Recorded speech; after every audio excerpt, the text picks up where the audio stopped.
Hi, everyone. I'm Corbett Gillum with ATDC. I'm Corporate Development Manager for ATDC. And to give you a brief summary on ATDC, we're basically the state of Georgia's technology incubator. And our whole effort is to help entrepreneurs across Georgia launch and scale their technology companies. And one of the things that I do with Industry Connect is connect enterprises to our ATDC portfolio companies with the objective of launching pilots. So I will bring in companies, and then our companies will pitch, and then I help in the process of getting in there to help them move forward within the process to launch a pilot. I'm going to keep that short. You can reach me after this at corbett.gillum@atdc.org. But I want to introduce our first presenter, Paul with Verusen. Paul is one of our signature companies. Paul, I'm going to throw it over to you. All right. Thanks for the intro, Corbett. I'm going to go ahead and share out my screen here. And hopefully everyone has got a good visibility into that. All right, so to kick things off, my name is Paul Hannon, Director of Sales for Verusen.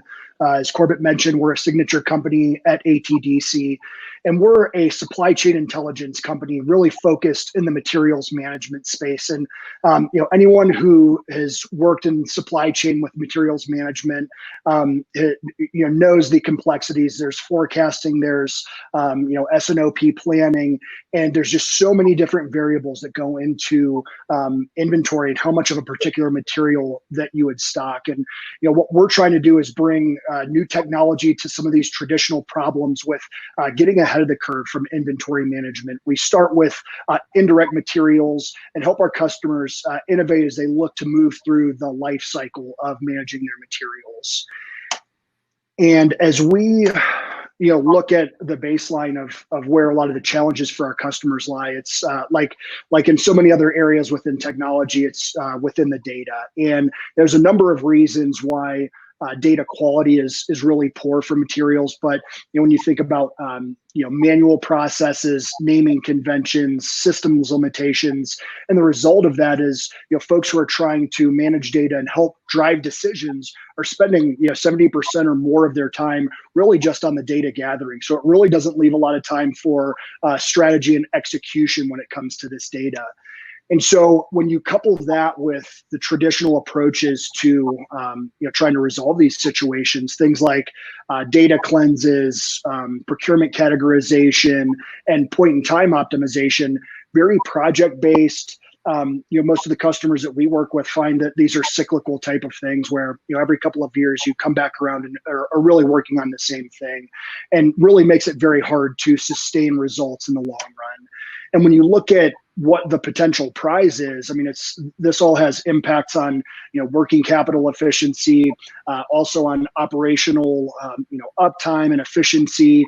So there's really big impact for enterprises. And when you look at the current situation with COVID-19, we've seen a microscope being placed on many of these particular areas. So we've seen a huge hunger to go out and find new ways to attack these traditional problems.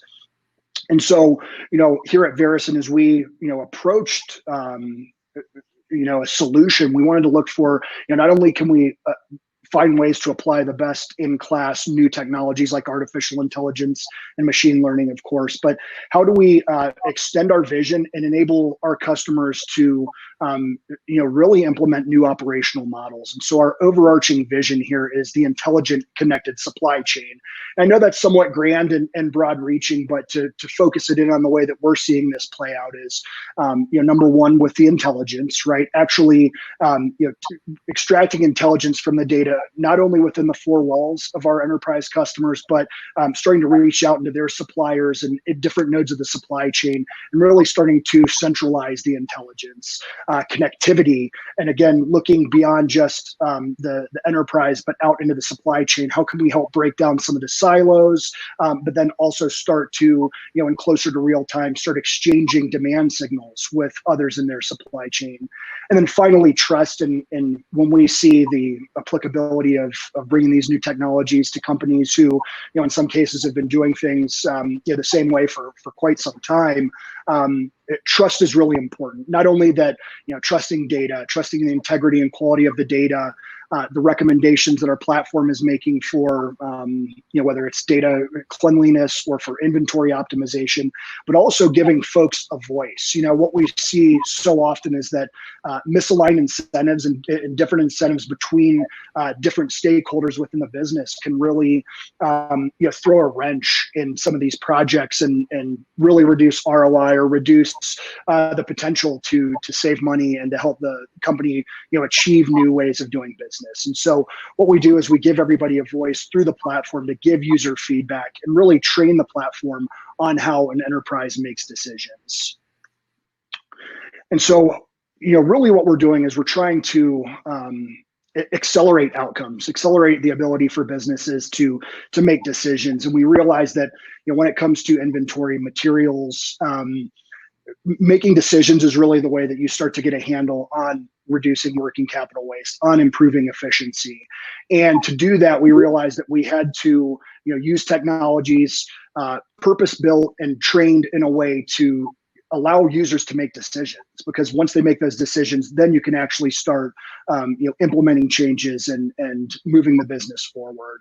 And so you see here, we're using AI for speed, scale, and accuracy. It helps us take what was historically 12 to 36 month projects as far as these traditional data cleanses, and we're really compressing those into 90 to 180 day types of projects where our customers are seeing results in that first 90 days and really seeing the business outcomes that they can drive, being able to do a better job of forecasting inventory needs and savings across the business, and really helping them again focus on delivering the results. And so by applying artificial intelligence, we're taking out a lot of what we consider the non-value add, the gathering of the data, the matching of duplicates, the reviewing of inventory levels in an always-on type of fashion. So it's like having a team that's constantly checking your data, checking your inventory levels, looking at demand signals, and presenting to your subject matter experts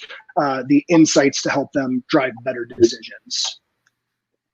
And I'll kind of wrap things up here. This is what we consider our waves of value. And back to what I mentioned from the offset, typically customers looked at inventory optimization as an endpoint. It was the end of a project. You had a certain amount of time to reduce your inventory value before the data degraded in quality again, and you had to start back from scratch. And so what we've tried to do is really help our customers shift their way of thinking. And we, by using artificial intelligence, machine learning, and bringing in user feedback consistently, we're able to keep data in a state where we really consider that optimized position to be the start. And what we're looking to do over time through our waves of value is help our customers transform and bring forth new options for operational models. So whether that's starting to look at inventory and purchasing from a network perspective, optimizing the purchasing power across the enterprise, then graduating on to connecting directly into suppliers, exchanging demand signals, exchanging data, starting to head off some of the issues that create the data quality challenges in the first place. Things like folks having to do manual entry that lead to data challenges, to data duplication. And then finally getting to a point where you can really enable real-time models around procurement, right? Your people trust the data, they trust the history, they trust where the inventory is and how it's performed over time. And once you build that trust with these teams and these folks, they're going to be more willing to allow things to start to go on a little bit more of an automatic wave. And what that does is, again, across the supply chain, reduce friction, help people make decisions in real time, and ultimately, the trust in those demand signals and the sharing across the supply chain leads to efficiencies that, when you look at the way that many companies are operating today, just aren't possible. And so, Corbett, that was what I wanted to share here today. I know there's a couple of minutes left, but you tell me where to go from here. Yeah, that was good. Thank you, Paul. Let's open it up for some Q&A. And we're going to be doing this on chat.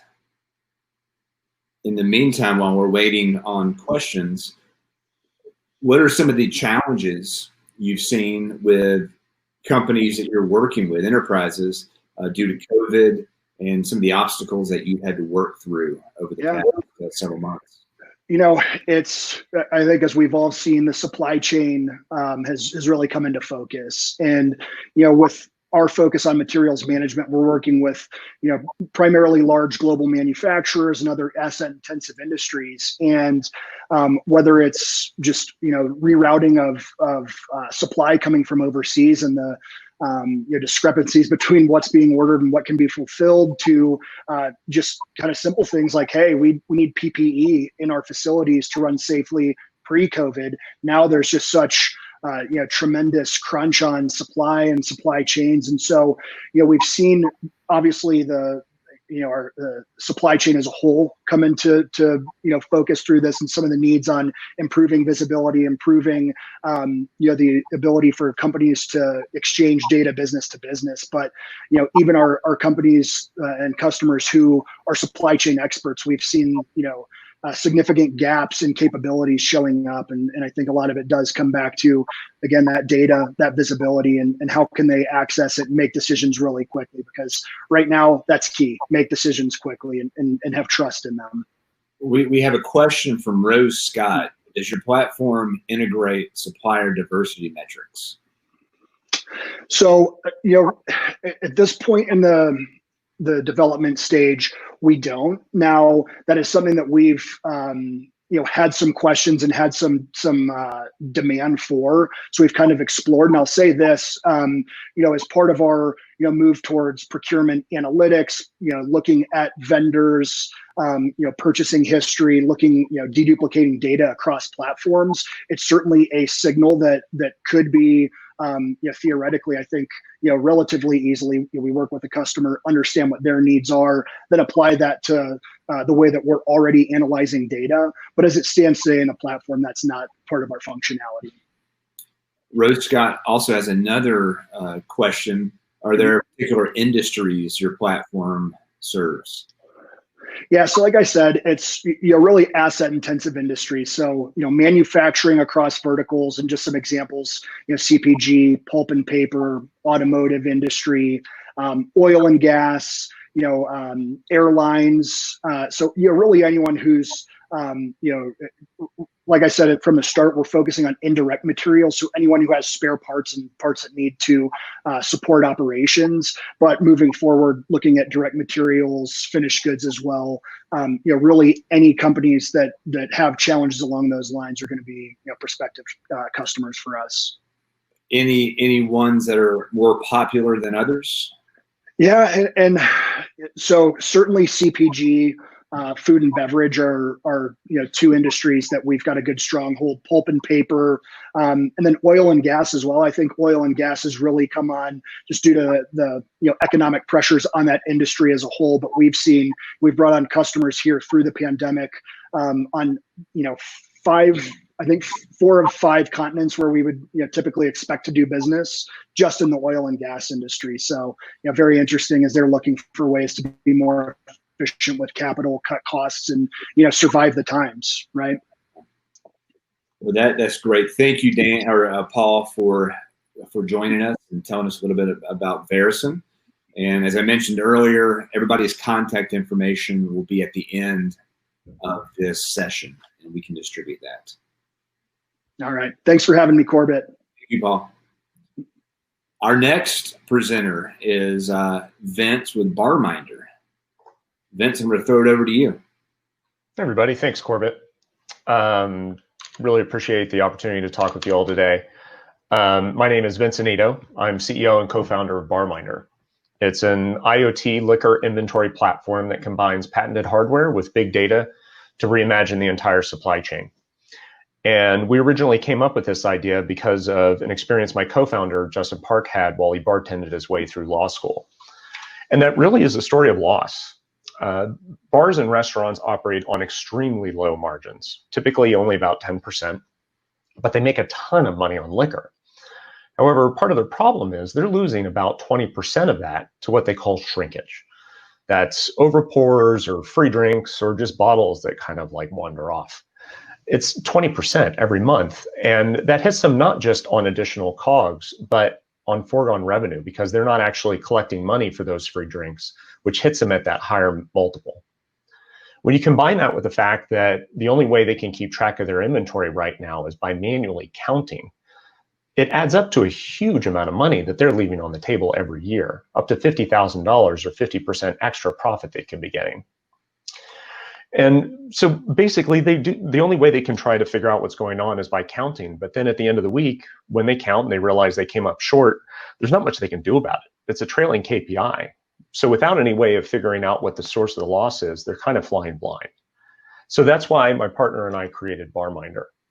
It's centered on a wireless liquor pour spout that can automatically track liquor as it's poured out of the bottle so that we can calculate how much is left inside. So that means no more manual counts, and it can be configured to eliminate overpours. We just received a notice of allowance on our utility patent on how we're measuring the liquor that pours out, and we received a positive PCT examination that deemed our data sharing elements innovative and novel. And we're making the hardware here in the USA.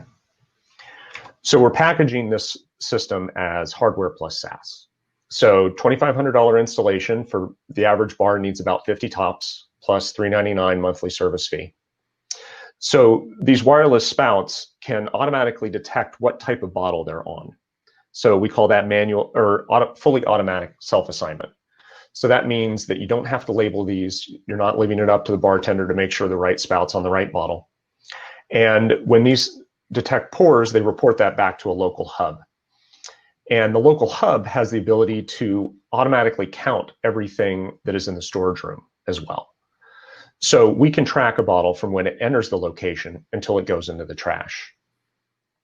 The hub is using state-of-the-art edge computing technology, which allows it to operate completely offline if necessary.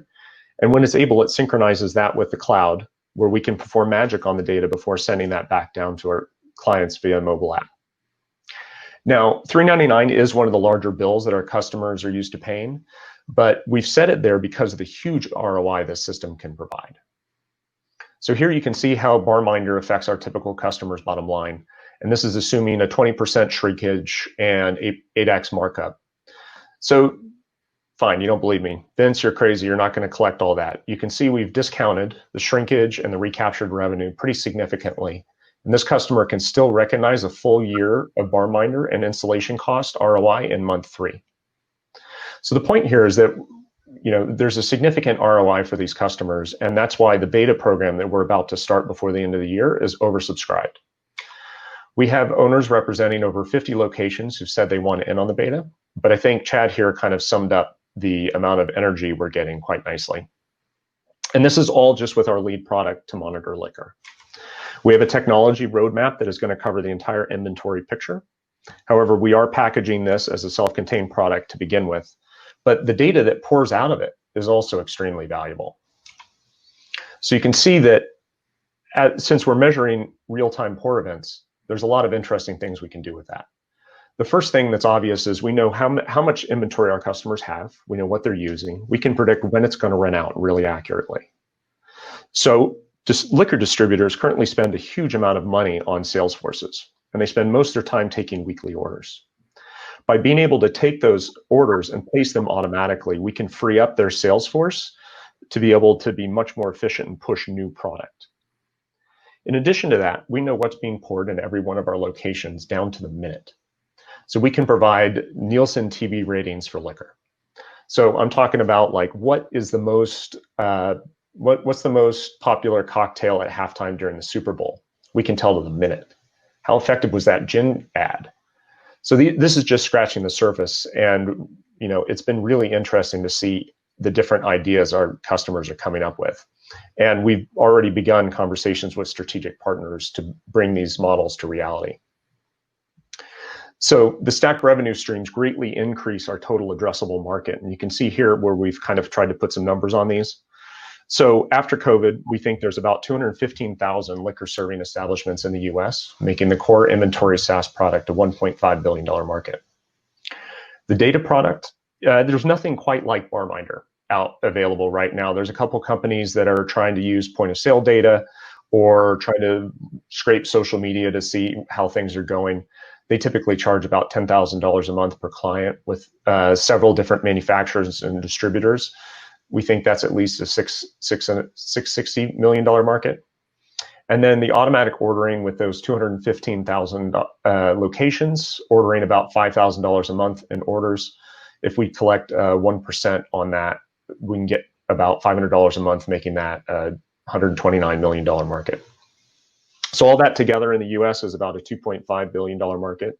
And we think the rest of the world is about the same, making a total addressable market worldwide about $5 billion. Now, when it comes to COVID in restaurants, it hasn't been pretty, right? Before COVID, we counted 270,000 locations serving liquor.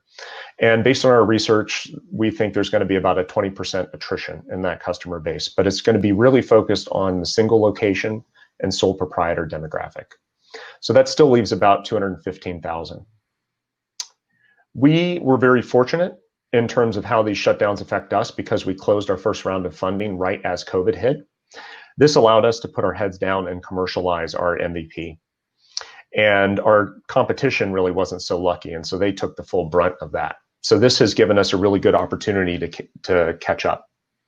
And the most interesting thing has been, as we've been reapproaching customers after they're coming out of their bunkers, whereas before COVID, they might have been willing to accept this 20% shrinkage as the cost of doing business, they really don't have that luxury anymore. These businesses have been slammed and they're looking for every opportunity they can to increase their profit. And as a result, they've been really interested in what we can provide. So challenges clearly do remain ahead for us, but we're diversifying ourselves geographically for our beta period so that if one area experiences a spike and has to pull back, we can keep moving forward in other markets. As we've been developing BarMinder, we realize there's separate components that are really attractive to different company verticals. As you can imagine, anyone who's dealing with data brokers are really interested in our ability to provide this real-time metric on exactly what's being poured everywhere.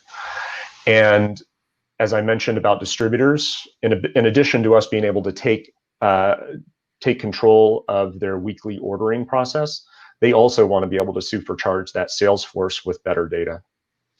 And then also there's several very large companies trying to operate in back of house operations and consult with restaurants and different businesses to be able to increase their efficiency. So we can provide a lot of really good insight into the highest profit margin product in their location. And then finally, with point of sale companies, it's a very interesting opportunity because it's a very diverse marketplace. They spend a lot of time competing on user experience and swipe fees. So they've been seeing our product as an ability to help differentiate theirs from their competition.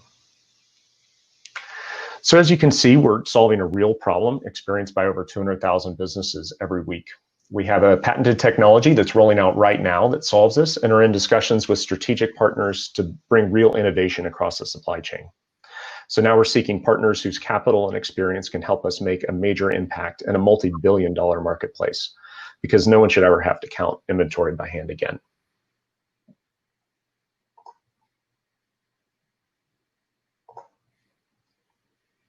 So I guess now, how do you prevent tampering? So that's really interesting. Our spouts have the ability to detect when they've been removed.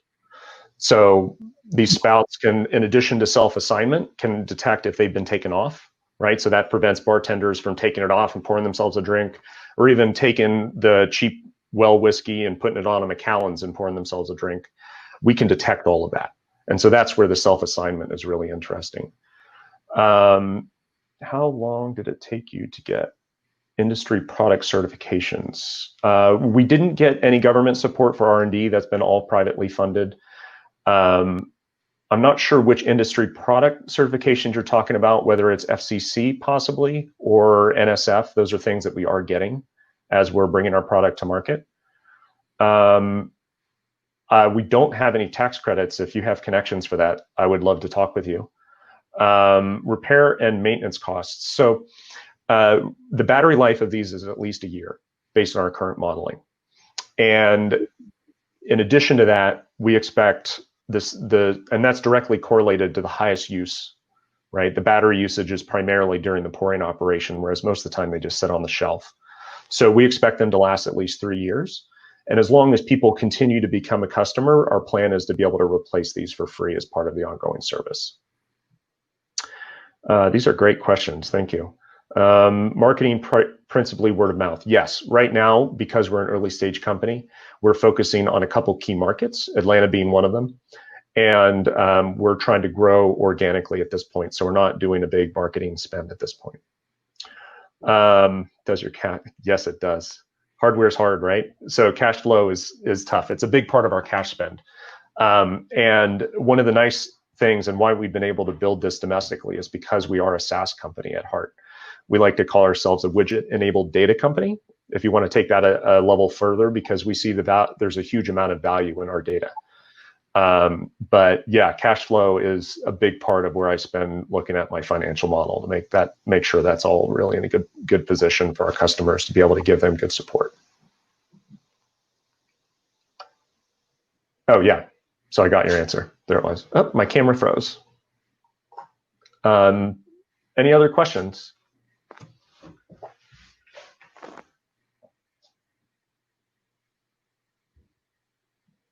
Great. Well, if anybody wants to reach out, I think our information will be put at the end. And thank you, Corbett. I really appreciate the opportunity. Thank you, Vince. Okay, our next presenter is Eleanor with Skintelligent. I'm going to throw it over to you, Eleanor.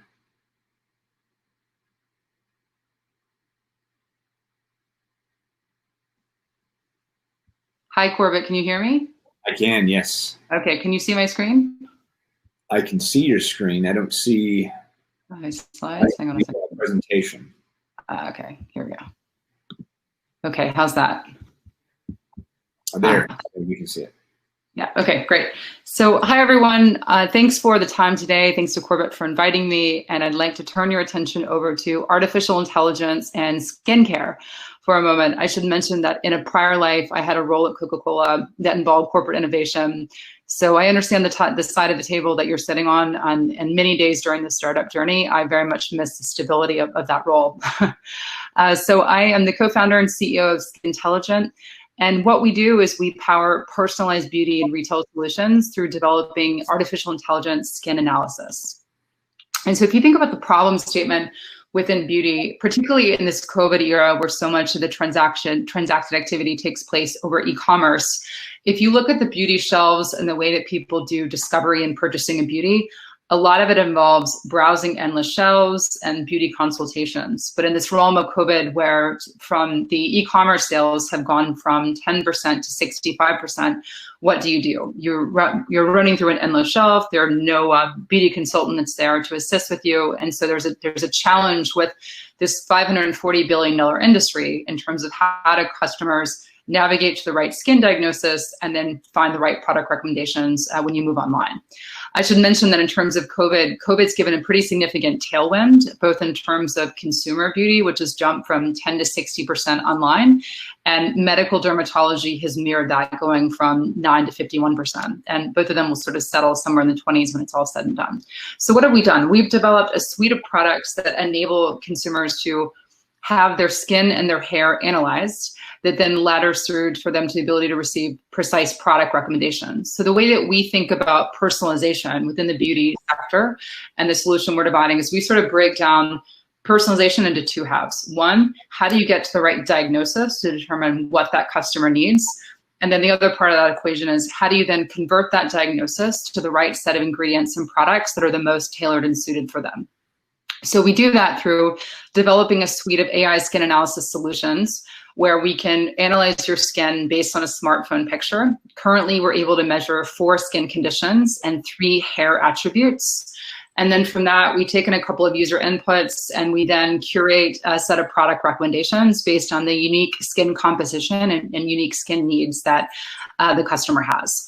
Those are all packaged together in the virtual skincare advisor, which is kind of the glossy user journey that the customer would go through. And so how it works very, very simply is that a customer either takes and uploads a photo to a partner site.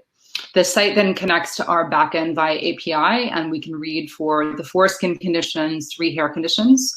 That then ladders up to a customized skin analysis report, as well as a suggested set of products or set of treatment services, depending on what kind of partner we're working with. Where we're really strong is in wrinkles and acne detection. So what we've been able to do is we can sort of scan a face, and we have an automated diagnosis that determines what is the severity of the wrinkles based on a scale of 1 to 5. What is the localization of those wrinkles? And that's reflected back as a heat map. So you can see the area around the forehead is a sample photo and where we've reflected the highest activation intensity of wrinkles. Moving over to acne, what we're able to do is to identify every unique acne lesion on the face and then subclassify it into the 3 types of lesions. So this is very much in line with medical dermatology. So that's going after inflammations, comedones, and post-inflammatory hyperpigmentation. So if you think about the groups that we're looking to partner with, like your Unilevers and your Sephoras and your Macy's, then they would sort of have, an interest in being able to determine, does this person need an acne product, or are they more looking for an anti-aging regime? This all comes together through a virtual skincare advisor, which allows us to collect geolocation in terms of where that customer lives and what might be some of the environmental skin concerns based on their home city, as well as a couple of other inputs. And then that then connects into a report as well as a set of product recommendations. We have a pretty clear technical roadmap. We've been bootstrapped to date, but we're closing our seed fundraising now, which will allow us to greatly expand both the accuracy of the existing models that we have, as well as the breadth of the skin conditions that we're able to measure, and all the data set and data needs that comes with it. So the team consists of myself as the only non-technical member. I have a couple data scientists, a head of engineering, and then I have a technical advisor and a skin advisor that helps us to build the models. And then my role is to commercialize the models, and I'm responsible for kind of signing the partnerships that allows us to take those to market. The way that industry partners will use the technology is in 3 ways. The focus of our efforts is really going to be on beauty retail, beauty brands, and also on anywhere that is a consumer interest as it relates to sort of skin health. And so that means we can be used as sort of a beauty consultation 2.0. So we can take what is the existing consultation at a department store beauty counter or in a beauty retailer, and we can move it into a high-tech, contact-free tool where everything passes through the customer's smartphone, or we can use hardware that's provided by the retailer.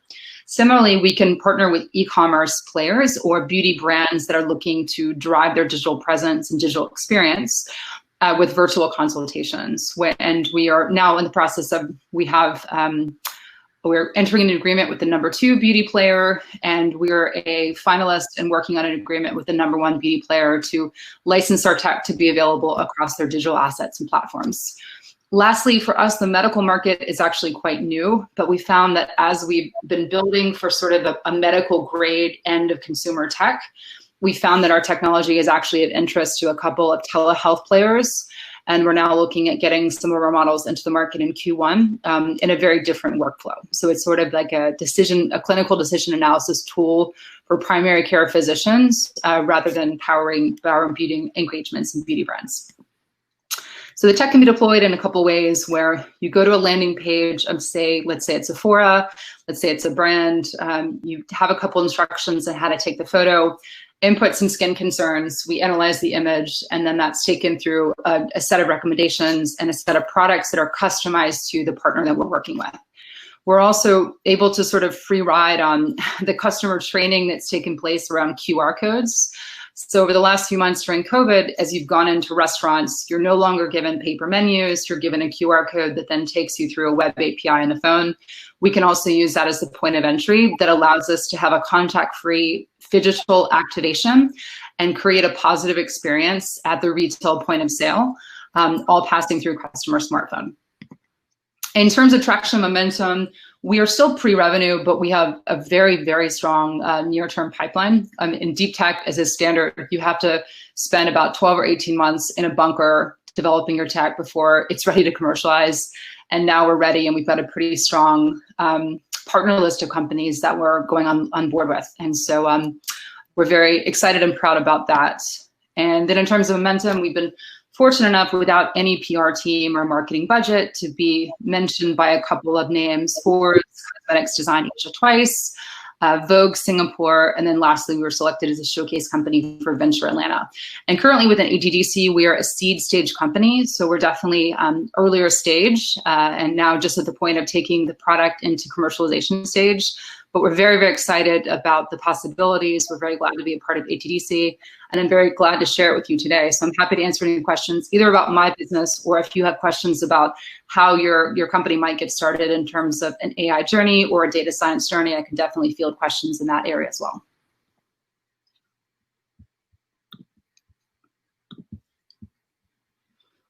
We do have a question, Eleanor, on the stage chat.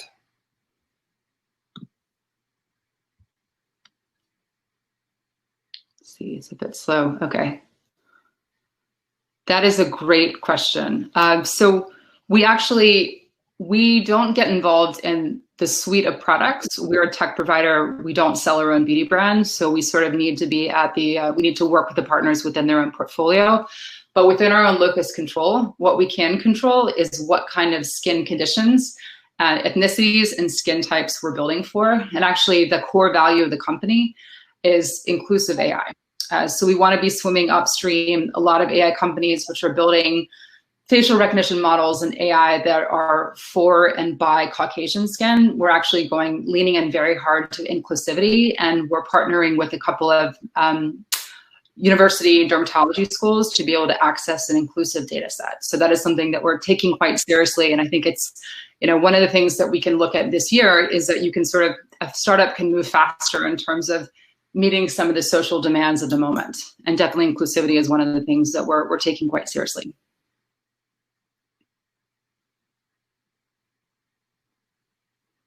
Any other questions for Eleanor? While we're waiting, I have one question.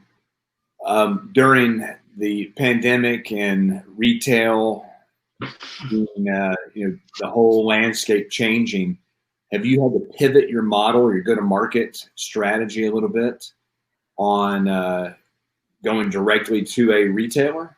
Or what does that look like? Or how does that look like? Sure. I mean, COVID, I think, has given all of us a lot of sleepless nights in the startup world. My observation of what happened was there was about a period of probably 3 to 4 months where the corporate innovation, anything that had to do with digital innovation, that froze. There was a spirit of paralysis. No one was investing. No one really understood what kind of roadmap they were trying to pursue. And that was our customers. So everything kind of froze for maybe 3-4 months. And then post that, actually, COVID has provided a tailwind, because now the amount of transactions and movement, and therefore innovation, that shifted from physical retail to e-commerce has kind of gone in our direction.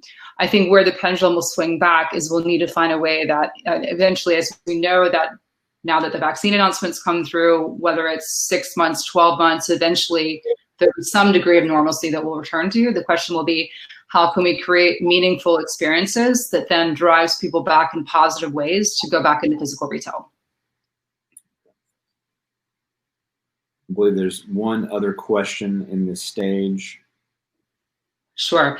There's absolutely zero certification that I've seen for kind of ethical AI. I know that there's quite a lot of university groups. I think Georgia Tech has one. There's a number of kind of ethical AI organizations that have put out principles. There isn't necessarily one overriding authority. So in the absence of that, what we've done is we've said, we build AI, we need to make the AI and the data that we build representative of the population of the whole.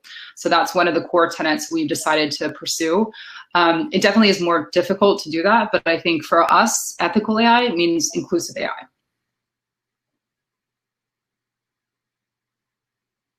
We have a few more minutes. Is there any new relationships that you're working on now with retailers, or just give some examples of what these retailers are looking for Skin Intelligent to do for them?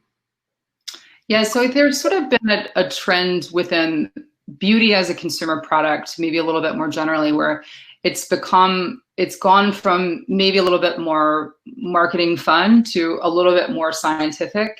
that certainly happened inside the bottle. So the consumer fluency around ingredients and making choices in terms of core ingredients powering your decisions. I think this is also happening within food and beverage, because what happens is you see these macro trends in food and beverage, and then they kind of spill down into beauty. So with that, the idea of kind of creating a more scientific experience for beauty brands in retail is happening more holistically. So that's kind of where we fit in, which says, okay, how can you really use ways that you can keep a skin diary, and you can sort of monitor seasonal changes in your skin over time, and use that as a way to recalibrate that $1,000 a year that the average customer is spending on beauty products.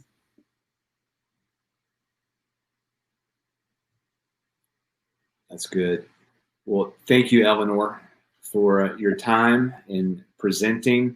And again, your contact information will be distributed at the end, so others that have questions can reach out. Sure. And Corbett, I'll just make an effort. I think, I mean, what the area we plan, AI for skin, is quite narrow. If this group is looking at sort of data science and AI more broadly, you can share my information. We can set up a 30-minute meeting, and I can just kind of coach people through what are your objectives, where are you now, how might you get there? I'm happy to issue that as an open invite. We do have one more question. I see Rose Scott posted. Are you worried that a global company like Unilever will become a competitor? We are not. Actually, with our 100% of our client list have already made endeavors to do this.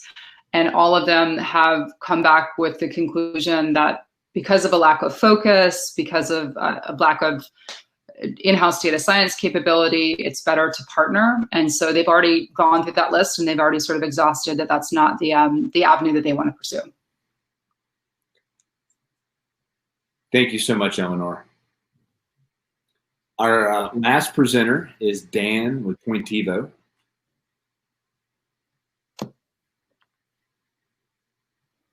We can't hear you. Yeah, hey, how are you? Doing great. I'm going to throw it over to you. Okay, sounds great. You give me share rights? I think, excellent, thank you.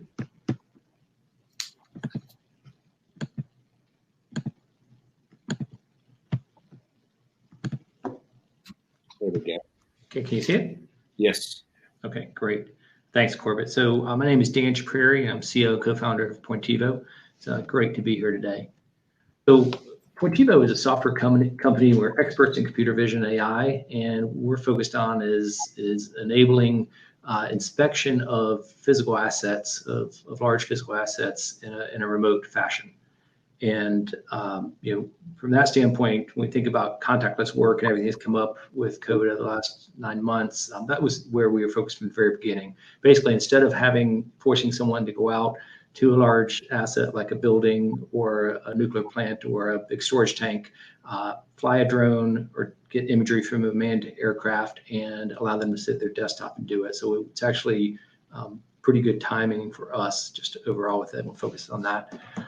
We packaged it into what we call our Spatial IQ platform, and I'll share a lot more about that. So from a quick background on our company, here in Atlanta, we started ATDC, spent 3 years there. My co-founder is developed the fundamental technology, earning his PhD out of Georgia Tech. We're really strong about protecting the fundamental technology inventions that we have around what we're doing, but also, given that we're really early in the industry, we have very strong patents around some fundamental tech and capabilities that would really keep anyone from doing a lot of what we're doing. Some great products and a very strong team. So because we're fundamentally a technology company, I'm gonna spend a little bit of time and share about the platform itself, because it's the underpinnings of all of our offerings. And I call it Spatial IQ platform. And Spatial IQ, or spatial intelligence, is the ability for a human or a computer to understand a scene. We do it from imagery, but understand a scene and then what's in the scene, what are the objects or structures, something about them like dimensions, and then how they sit relative to other structures, and then specifically what are they, and then something about the condition or the health of them. All of that understanding is called spatial intelligence, and is a real life example. For instance, if you fly a drone over a building, The intelligence that we enable is identifying exactly the roof on the building or the walls, the exact dimensions of them, what's on that roof, every HVAC unit, which each one sits relative to everything else, and then even to the identifying them as HVAC units, the manufacturer, the model number, and then determining if they're leaking or if there's rust or some other health issues with them. So that's what we are enabling the automation of from an inspection assessment front. We're doing it with a special proprietary way of bringing together computer vision and AI and building some really strong visualization tools around that output. I mentioned drones. Drones is where most people are doing the level of analysis that we're enabling now, just because of the high-res imagery. But we also have worked with manned aerial, which covers a much broader area but lower resolution, and then mobile, when you actually do have to get close to structure and combining that data together. Now, we've been doing AI in the AI space for 4.5 years, and we're doing it differently than I think when a lot of people think about image-based AI. We're doing it from a 3D perspective, which means when we look at an object, we are training at every angle in an automated way. So we can learn about 10% of the data that most other approaches take. So we're really excited about what we built with that, what it enables. So that's just at the bottom, you see our platform API, because everything we do is driven through APIs. So we have a number of applications built on top of it, both our applications internally as well as partner applications to get access to some of that fundamental functionality. And the industries we're serving is roofing, both residential, commercial, facility management, telecom, energy, and construction. I'm going to walk through some more detail about each of the products just to have a better sense of what we're doing. So in the residential roofing and solar space, on the base product we've had in production for 3.5 years now is residential commercial roofing measurements. And if you've heard or know of any drone companies or platforms out there that are offering roof reports, where you fly a drone and it automatically generates all the details about the roof, they're likely calling our platform, because we're really the only provider in the industry that enables people to give an automated report of everything about roof. So we're behind that, and basically what they're doing that instead of someone going to the property with a ladder, measuring with tape measure and drawing out everything, and then producing it in some kind of application, give the customer, it happens all automatically. And behind the scenes, our AI platform is generating roof measurements, identifying everything on the roof, edge types, slope of every roof surface, because all that matters to generate an estimate for either insurance adjuster or a roofer. So extension of that product is for the solar space, and we are behind the largest in the country, doing hundreds and hundreds of these every single day, where their installers or their estimators are traveling to a property, flying a drone, and automatically getting all the measurements. But for solar specific needs, they also need to know about the property itself, the trees that can produce shading or block the sun, the angles of everything on the roof, and then they need special output, because designing a solar system is an engineering effort. And I'll share a little example of that here. So this is a drone image of a house, and behind the scenes, what our software is doing is identifying everything in that scene, so what matters for solar. So you see the green columns. They are finding every tree within a certain distance of the house and a certain height, laying them out exactly where they are and the height. And then the roof, you see the colored lines. Those are all the exact dimensions of different edge types of the roof. And then you see the little outcroppings. Those are 3D objects that represent vents or hoods or anything else that's coming out of the top of the roof, because when you're designing a solar system, you can't put a panel near those, and you have to avoid the shadows of the trees and other things. And so from that, what the customer is getting is a very detailed digital output, that this is a viewer of showing the digital output of everything about the property, and down to extreme details about every roof surface. And then this goes into their engineering, their solar design engineering tool, and then they design it. So the alternative to this is the estimator going out to the customer property, walking the roof, and then drawing on paper all the dimensions, all the penetrations, going back to the office and entering it into the design tool. Instead, they fly the drone, they leave. By the time they get back, they have everything ready. The design tool, it greatly accelerates their process. Like I said, we're doing hundreds and hundreds a day of these. In the telecom space, so primarily the cell tower space, cell towers are complex structures, or tall, dangerous structures to climb, and you have a number of different needs in this space. For us, we're behind the absolute biggest in the U.S. and one of the largest in the world. And what they're getting from our solution, which is not only a back-end AI solution, but also a very rich 3D visualization tool of our output, is a highly accurate digital twin of every one of their towers. And that allows them to, from the desktop, allows their engineers to do an audit of the tower, not only from an inspection standpoint of the condition of the structure, but also their customers, who are the mobile carriers that we think of that providing us mobile service. They put equipment on their tower and they rent space, and they need to ensure that the leases are correct. The alternative to this is to send someone up to climb the tower, which is very expensive and one of the most dangerous jobs in the U.S. And so tower owners talk about their need, but the network carriers themselves often have to climb a tower twice, once to put equipment up, and then the second time to confirm that it was put up correctly. And so we can offer that service as well. And then the engineering firms have to prove that it was done correctly. And so this tool enables all of that, really provides the source of record of assets. So from a one level detail down, it's fully automated process. Basically, the pilots can be anybody. We don't deal with the drone side really at all, because anybody can fly a drone, but we have software that enables them to push a button, it flies automatically uploads and generates this output, and they can basically virtually walk around that at any level, almost like they're flying around it. And one thing, accuracy is really important in the tower space. We have unparalleled accuracy, where at a 400-foot tower, which is some of the tallest towers, we can get down to 1/4 inch resolution or accuracy at the top. For the facility management space, this is commercial buildings basically, and worried about the condition and maintenance of the exterior of the buildings, the sidewalk, the walls of a structure, of a property or building. Just to give you a sense of the pain points here for roofing, commercial roofing specifically, which is one of the most expensive parts of a facility. To walk a large roof, it can take days or even weeks for multiple people to go up, because they're walking up with a wheel to measure it. They're mapping out where everything's coming out of the roof. They're looking for damage, taking pictures of damage, and then they're going back to the office and spending a day and a half to a week and updating that to create a 300-page PDF and generating that for the customer and generating an estimate. So high pain point there. Similar to the tower, it's flown with a drone, and we created a highly accurate digital twin. And when I talked about that taking days to weeks, we can take days down to hours and weeks down to 2 days to do a roof assessment. So serious efficiency gain. And we're going primarily through the commercial roofing space, because that's often seen as the most expensive part in a facility management plan. And we're behind the biggest and most innovative in that space. And we also, so commercial roofing is one aspect, but obviously the managers and owners, that's an area we're expanding into.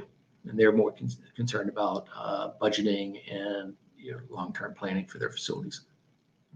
So detail there, we can offer a virtual walkthrough as if you're on the roof, and because the imagery is so strong, it's such high resolution, it's as if you can walk around anything on the roof, which it's almost like a VR walkthrough, but even better because it's the high-res imagery and really intuitive way to do it.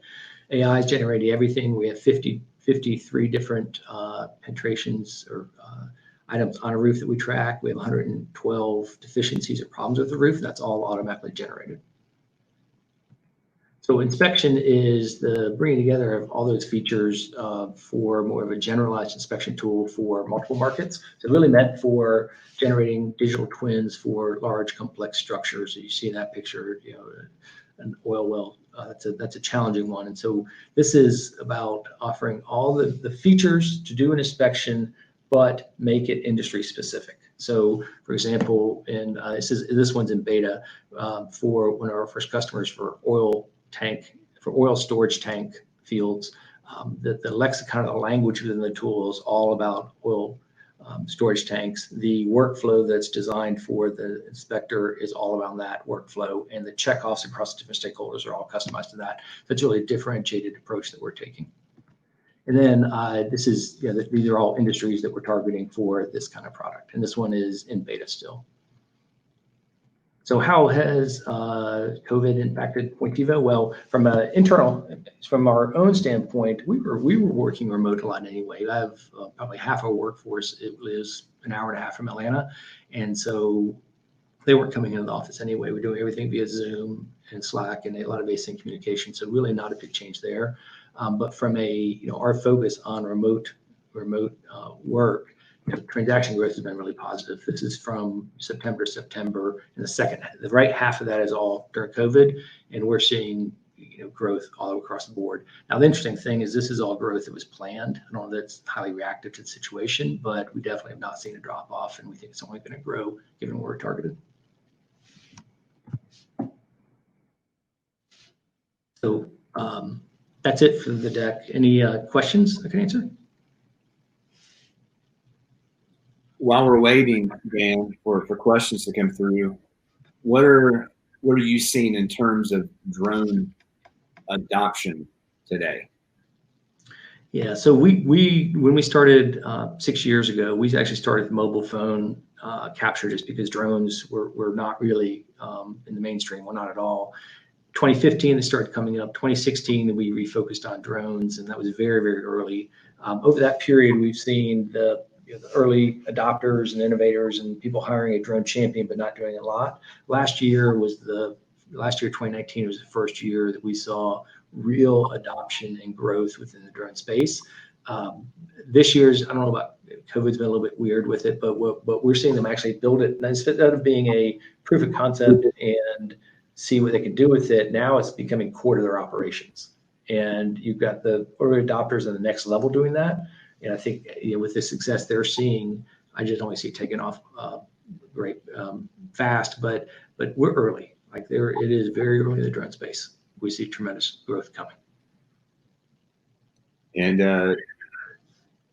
how do you see this sector growing in the future?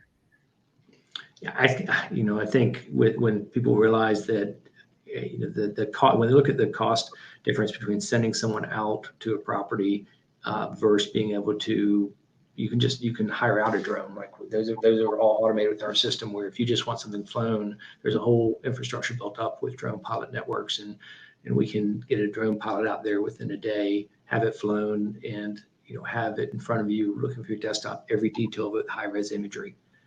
It feels like an obvious answer, and it is for the people that are understanding it now. And the positive part is that they have to commit organizationally to the process change, but they don't necessarily have to build an entire drone infrastructure or pilot infrastructure internally. So I think that's going to be a big opportunity for growth in the space. And the analysts are saying big numbers in terms of drone growth. We got a 3-part question that came through. And so the question is roughly how many security clearances are needed to operate such diverse environments like nuclear plants, etc.? That first part? Yeah.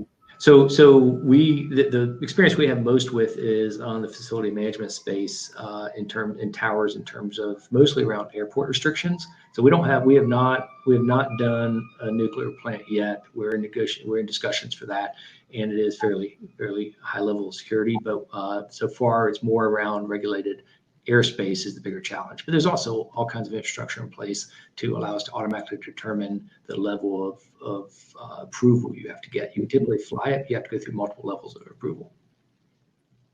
Will users of digital twins be able to control the actual equipment from afar? Yeah, we are not in the remote monitoring side of that. There's some drone platforms that are offering that. We haven't seen that as, I don't know that that's that critical. Most of our customers, they want something done and they want to go look at it in their own time. They would rather have it flown right versus having the flown right and be a complete coverage of it, rather than being able to respond to actual event happening. Now there are applications for that. It's just not really an area we're focused in. Okay. Well, our time is up. Okay. We can address other questions beyond this session, but I want to thank all our guests and all ATDC companies for joining today. And I look forward to continuing the conversation, hopefully beyond this session. Again, we're with ATDC, and if you need to find us, you can go to atdc.org, or my email address, which is Corbett, CORBETT, .gillum@atdc.org. Thank you very much. Thank you. Bye-bye.